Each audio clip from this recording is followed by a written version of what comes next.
This is the first objective for Unit 5 in AP Calculus BC, and we're dealing with inverse functions and also the derivative for an inverse function. So inverse functions is something that we should already be familiar with, and yet it's good to kind of remind ourselves how things go.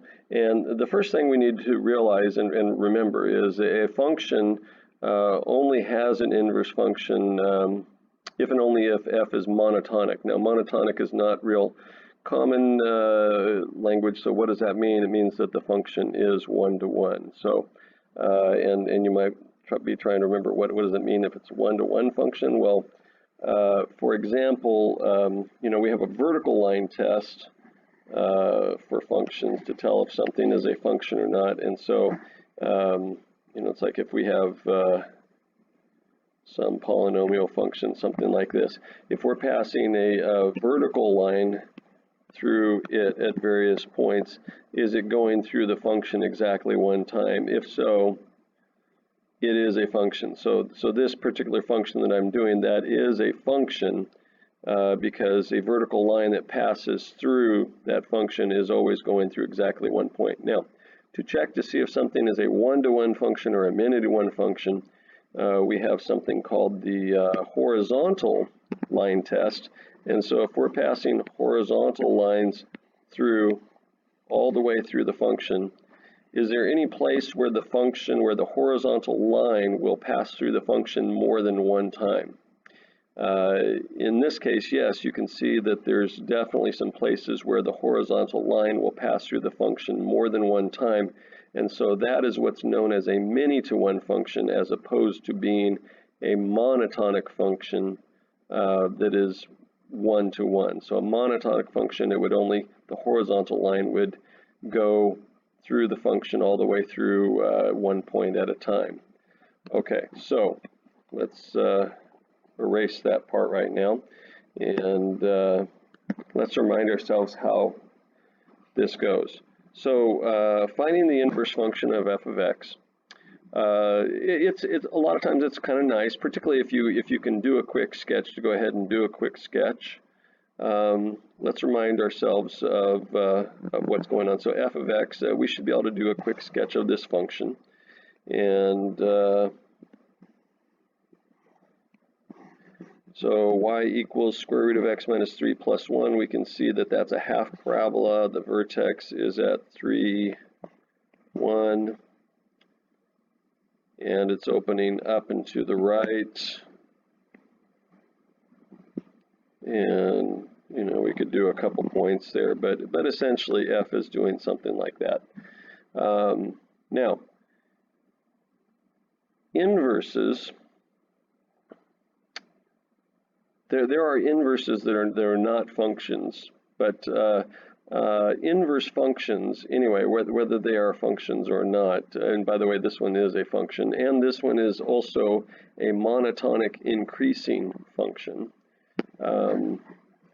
But inverses are always mirror images across the line y equals x. And so if they're symmetric across the line y equals x, essentially you're switching the x's and y's.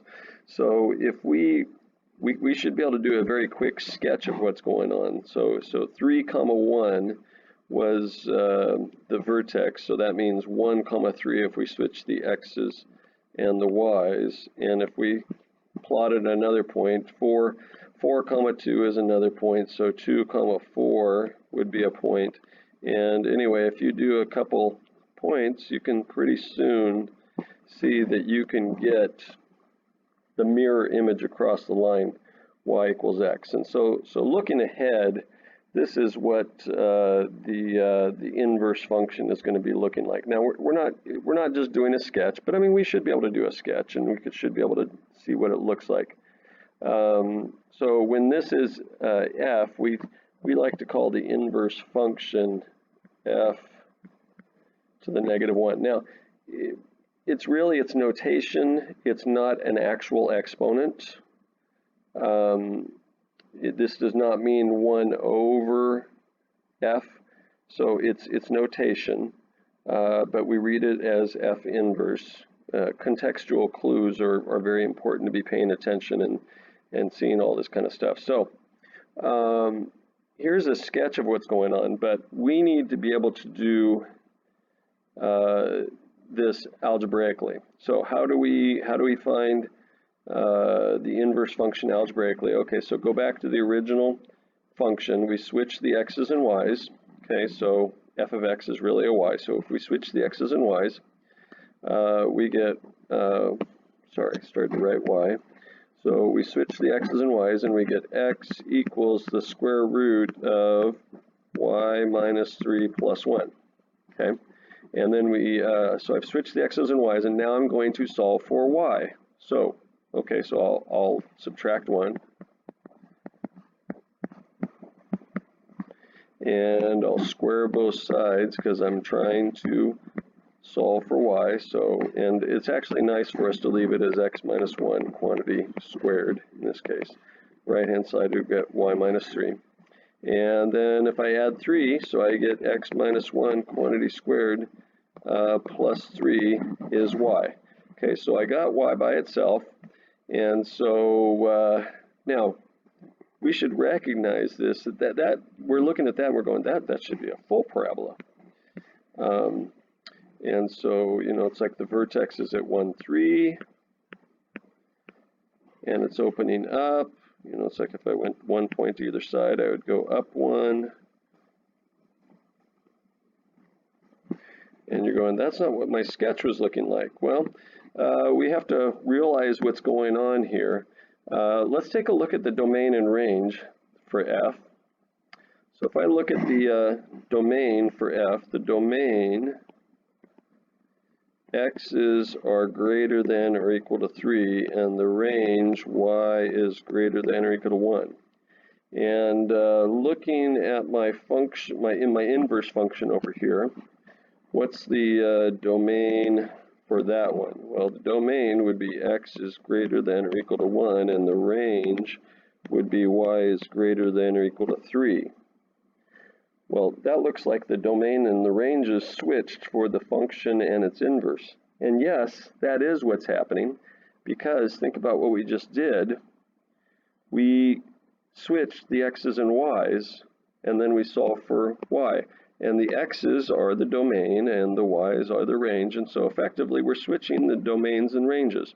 So sometimes when we're dealing with finding the inverse function, sometimes we have to do a domain restriction on one side or the other. And but it's predictable because look, if I happen to know the range of my original function, that's going to become the domain of my inverse function. And so I only want the x's greater than or equal to 1, and so it's effectively like we are erasing the left side of the parabola there. And so we only take that right-hand side.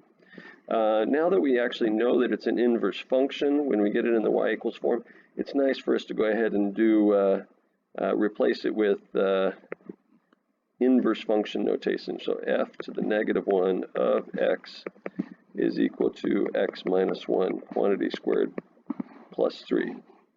Okay. Now, because this would be a full parabola, it's important for us to actually give domain restrictions here. And so we need to say, well, we only want the x's greater than or equal to 1. Because otherwise, we graph the whole parabola, and you can see we don't want the whole parabola. Okay, so we need to be able to do inverse functions, and sometimes it comes up and all that kind of stuff, but sometimes we can't actually solve for the inverse function. And so mathematicians trying to noticing patterns and all this kind of stuff, and what they started noticing was that when they were doing the derivatives, that the derivatives of the corresponding points were always reciprocals of each other. So the derivatives, the slopes of the tangent line for the corresponding points were always reciprocals of each other. Okay, so anyway, they took this and they they made a rule out of it. I mean, they proved it and everything. But this is the easiest way for me to remember it. I just do a little sketch here, and I do a couple sample problems. And I call one F, and then I do the other one as the inverse.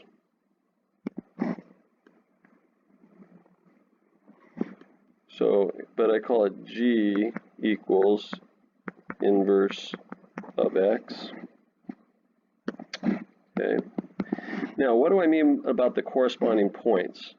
Okay, so on the inverse, let's say on the inverse, we're interested in this point, A, comma. Okay, well, if I want a y-coordinate on a point, all I got to do is just do G of this one. So this one would be G of A. So A comma G of A. Now, the corresponding point on the original function then, well, let's think about how we find the inverse function. Don't we just switch the x's and y's? So, if this is what it is on the inverse function, then over here on the original function, the x's and y's just switch, and this is G of A comma A. So corresponding points. Now, what am I trying to get at here? So when we have difficulty finding the inverse function, so G, if I want the derivative at a point for the inverse function, it is equal to the reciprocal of the derivative of the original function.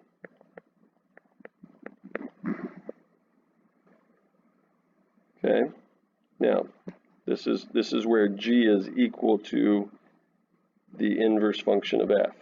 Okay, so this is how we can get at the derivative of the inverse function without even actually ever finding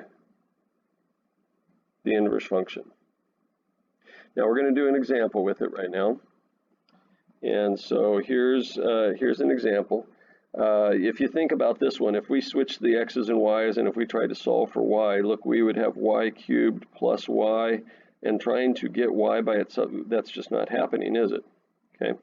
I'm also not expecting you to do a sketch or anything like that for this one, and so what I do when I get something like this, I just do my quick little sketch, remind myself what's going on.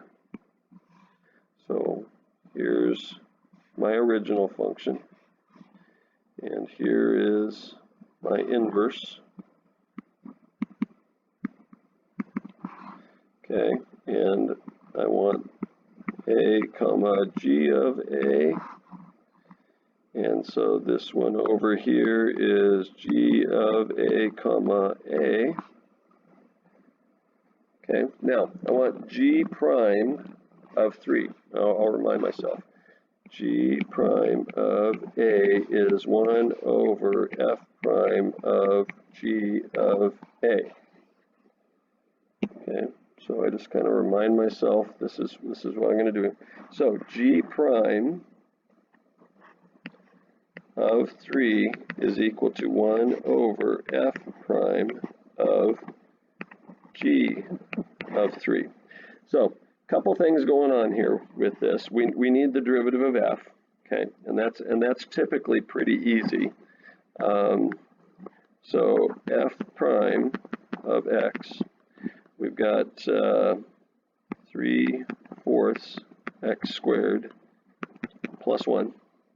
Okay, so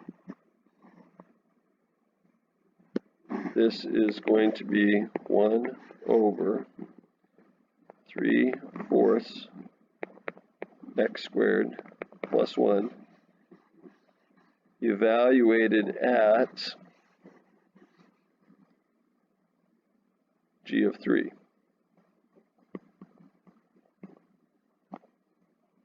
Okay, now this is kind of where the tricky part is here, but it's actually pretty easy once you understand it.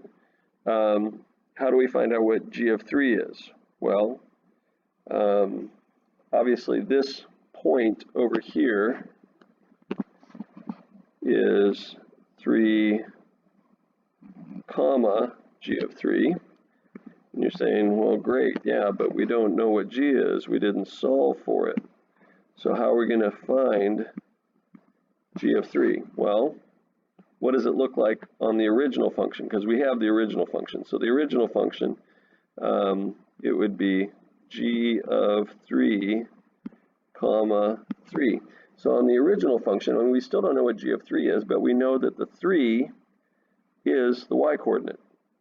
Okay, so if we plug in 3 for the y, and we can solve now. So we've got 3 equals 1/4 x cubed plus 1, sorry, not plus 1, plus x minus 1. Now, these are not necessarily easy things to solve for, because if they were easy things to solve for, then we would actually be able to find the inverse function and then find its derivative and do it that way, and we could just kind of go at it straightforward like. But they're not necessarily easy ones to do. And so typically when you have this kind of problem, you actually have graphing calculator in hand. You're going, oh, it's great. I can use my graphing calculator, and then you're going, how is it helping me? Well, it doesn't really help you unless you know this relationship between the function and its inverse. But really, the graphing calculator helps you right here to be able to solve this equation right here. We've talked about this before. We should be able to solve nasty equations that we would not otherwise solve. Okay, now there's maybe a solver on your graphing calculator, but remember those can get tied up in a knot. So let's get 0 on one side, bring the 3 over, so 1/4 x to the third plus x minus 4. Okay, now we're going to plug this side into y sub 1, and we're going to graph it. Okay, so if we graph that, 0.25 x to the third plus x minus 4, and graph it. Now what you're doing is you're looking for where y sub 1 is equal to 0. And where is y equal to 0? You know, x-intercepts. And then you solve for the x-intercept, and you figure out that x equals 2 using your graphing calculator. Now it's generally going to be a nice number, because otherwise it's just not a very good problem. So you might be able to, it's like if you don't have a graphing calculator, you might be able to kind of play around and guess with it. But use your graphing calculator. That's the only reason why you really need this graphing calculator for this problem. So let's pick it up where we left off here. We're doing 1/3/4, and the x is 2, so 2 squared plus 1. So it's 1/3/4 of 4, so that's 3 plus 1, which is 1/4. And that is g prime of 3, or in other words, it's f inverse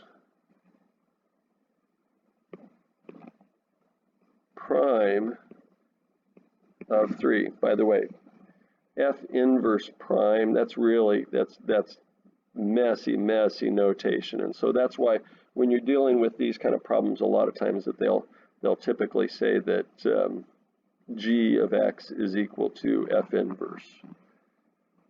Okay, so anyway, this is how you deal with a derivative of an inverse function.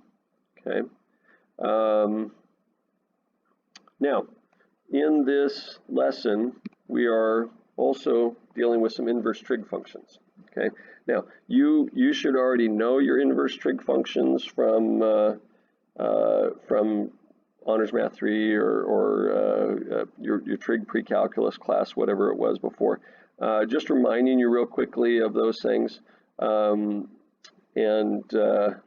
we should already know what they are. You don't necessarily need to know all the graphs of the trig functions, but we do need to know all the boundaries. Now the boundaries are based on the graphs of the trig functions, and so we should at least understand what's going on with them. So if we have the sine function, sine, and obviously it keeps going forever left and right, but if you look at this, this is obviously not a monotonic function.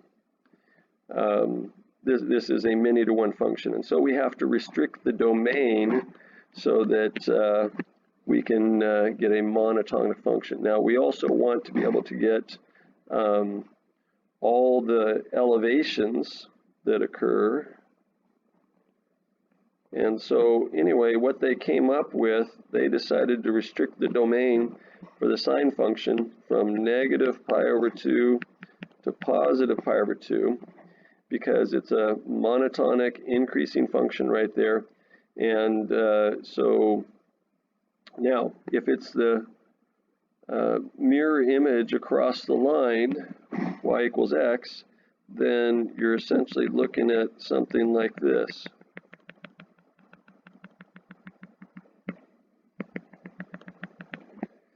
And so we could kind of put together what the graphs of the inverse trig functions look like. So it's like the y equals sine x. It's doing something like this, and the things change then, and it goes. Our boundaries are from negative pi over 2 to positive pi over 2. So we have, and I think the easiest way to keep track of it is to do just like a little itty bitty graph right here. And so we have the inverse trig functions. I don't know why that shrunk. I touched something and it shrunk, sorry. From negative pi over 2 to pi over 2. And so anyway, we have inverse sine will be between negative pi over 2 to positive pi over 2. We have the reciprocal of sine, which is inverse cosecant. Now essentially it uses the same boundaries, but there is an undefined value in here, cannot equal 0. So there's an undefined, so if there's an undefined value, we have to throw those out. And then we also have inverse tangent, and inverse tangent goes from negative pi over 2 to pi over 2. Notice it leaves out the boundaries.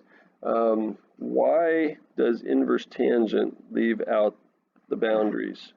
Well, if we do a quick look at that,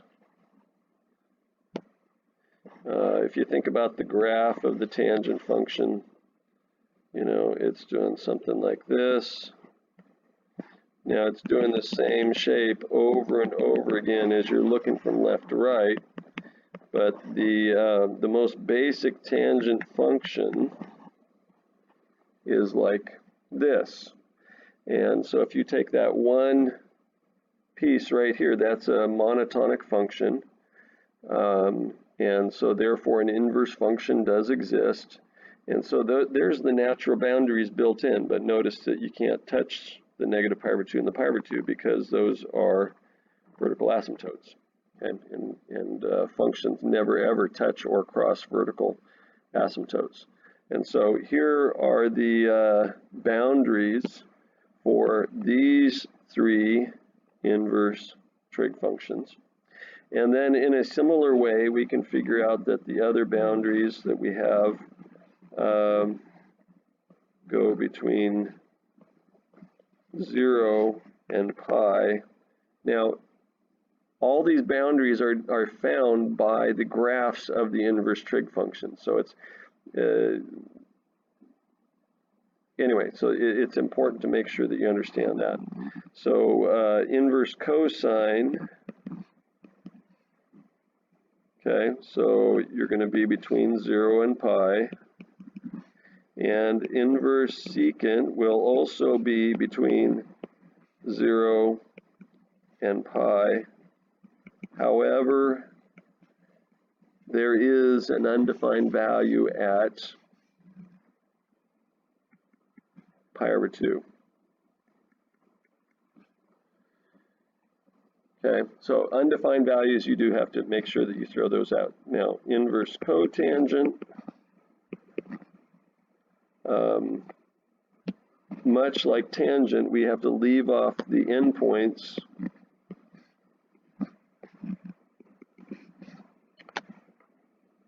Okay, now why do we leave off the endpoints? So again, if you think about the graph of the cotangent, the basic cotangent function, okay, it's doing something like this. And boundaries are 0 to pi, and notice that this is a monotonic function, and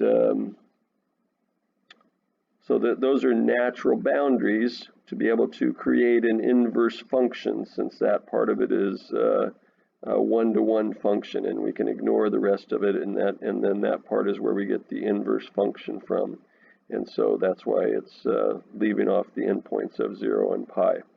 Now, out of all the inverse functions, there is one graph that we really actually need to know for calculus, because it just comes up. And the second one is maybe, so anyway, the one graph we really actually need to know is the inverse tangent graph. Okay, so the inverse tangent graph, so we can see the original function right here, and the inverse is going to be the mirror image across the line y equals x. Now, if you had a piece of paper there, you could kind of see what's going on, but essentially, if it's on a piece of paper, the top left corner, oh, it doesn't work really well for me to show this on this computer screen right here. It works a lot better if I can show you in person, but we're not doing this in person. So anyway, the inverse tangent graph looks like this. And this is one that we just need to know. So the inverse tangent graph is doing like this. Now, it's kind of like the y equals cube root of x graph. But it doesn't go up and down forever because it has boundaries, and the boundaries are negative pi over 2 on the bottom as horizontal asymptotes, and positive pi over 2 on the top. Okay, so if you take the limit as x goes to infinity for inverse tangent,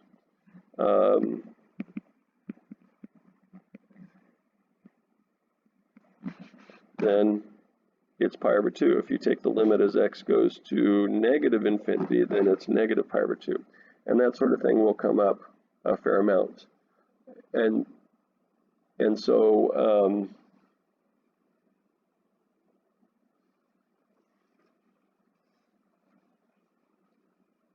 now, just finishing things off here, when the inverse trig functions come up, you just got to be able to know your points. I'm just giving you some background right there.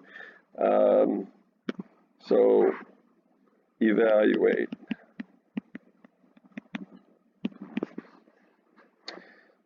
So let's say we have, and by the way, there's 3 different ways that they can write it. They can write it like the trig function to the -1 power, okay? And so what? And you're saying what is the angle each time? What is the angle? So what is the angle that has a sine of 1/2 or inverse sine of 1/2? Now, if it's positive, notice that all of them use quadrant 1 as their positive quadrant. Okay, all of them use quadrant 1 for their positive quadrant. And then they use the other quadrant for their negative quadrant. So what is the angle that has a sine of 1/2? Okay, well, you also need to know all your angles. I mean, we should be very good at this point, and hopefully you're not even showing any work. You're just knowing these at this point. And calculus is in radians. So don't be giving me degrees. What is the angle that has a sine of 1/2? You know, even if you're thinking, oh, 30 degrees. Well, what is 30 degrees in radians? Okay, so it's pi/6. Okay, so that's that answer. So, you know, if it's a positive, it's a lot easier.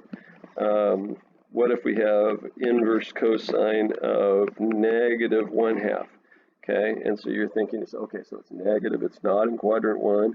What is the angle that has a cosine of 1/2? So it's, you know, maybe you're thinking all this stuff, so it's quadrant 2, it's a pi/3 reference.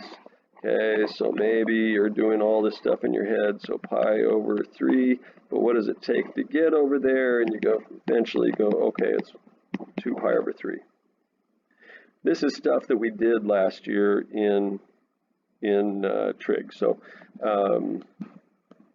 just reminding you real quickly, doing a few problems with you about stuff like this. Inverse tangent of -1. Okay, so it's in the negative quadrant for tangent, which is quadrant 4. It's a pi/4 reference. And so this is negative pi/4. Now, just in case some of you are doing something like, well, isn't it the same thing to say 7 pi/4 as negative pi/4? It's not the same thing when you're dealing with the inverse trig functions. The inverse trig functions, the answer must fall within the boundaries given here. If you give me an answer that's outside of the boundaries, then it's garbage.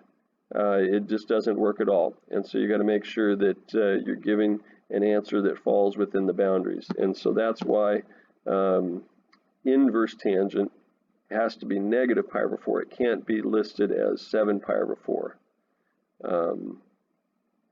Okay, so keep all that in mind and do the assignment.